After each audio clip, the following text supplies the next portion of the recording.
আমার নাম মোহাম্মদ রাহিম। কোথায় থাকে? দুবাই বাহিরে। আপনাদের বিয়ে হয়েছে কতদিন হয়? 5-6 মাস।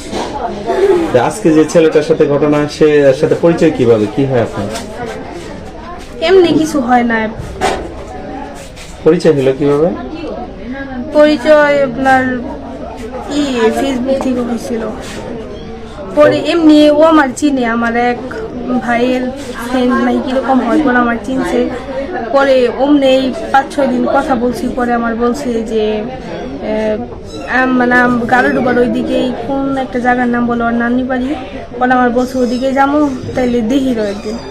পরে আমি বলছি না, পরে কয় না খালি এমনি। পরে ওই যে বলছিলাম তাহলে দিনের বেলা আইসেন দেখে। পরে কালকে আসছে, কালকে আইসাম। পরে একটা মানুষ আসছে, পরে আমি রান্না বান্না করে খাওয়াইয়া পরে আমার ভাইগনার সাথে শোয়াইছি, মানে বলবো যে আজকে যাবো না নাকি এরকম কিছু। পরে ওই পাশেই শুয়েছে মাঝ, মানে 11টা পর্যন্ত ঘুমাইছে। কিন্তু মাঝ রাইতে 11টার দিকে উঠা মানে আমার বলতে আপু ওয়াশরুমে যাও। পরে আমিও বলি নাই যে ওইদিকে।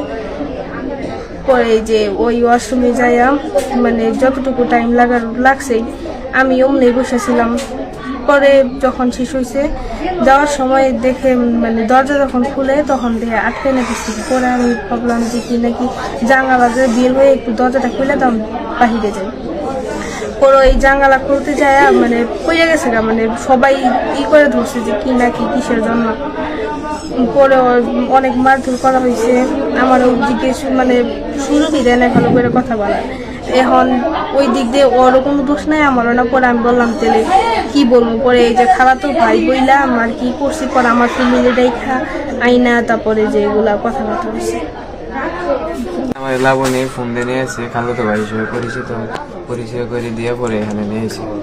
রাত্রে আমি ওই রুমে ছিলাম। পরে রাত্রেবেলা যখন 11টা বাজে তখন আমার এই রুমে ডেকে নিয়ে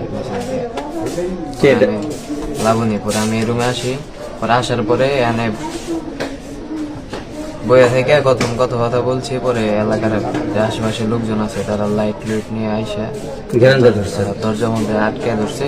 পরে আমি ভয় পেয়ে জানলা দিয়ে পলান হয়েছিলাম। পরে এখানে থেকে পিছনে ওই সাইডে লোক ছিল, পরে এরা ধরছে। তুমি এখানে আসছো কেন? আসছে মেয়ে দেখা করতে বলছে, মেয়ে নিয়ে এসে।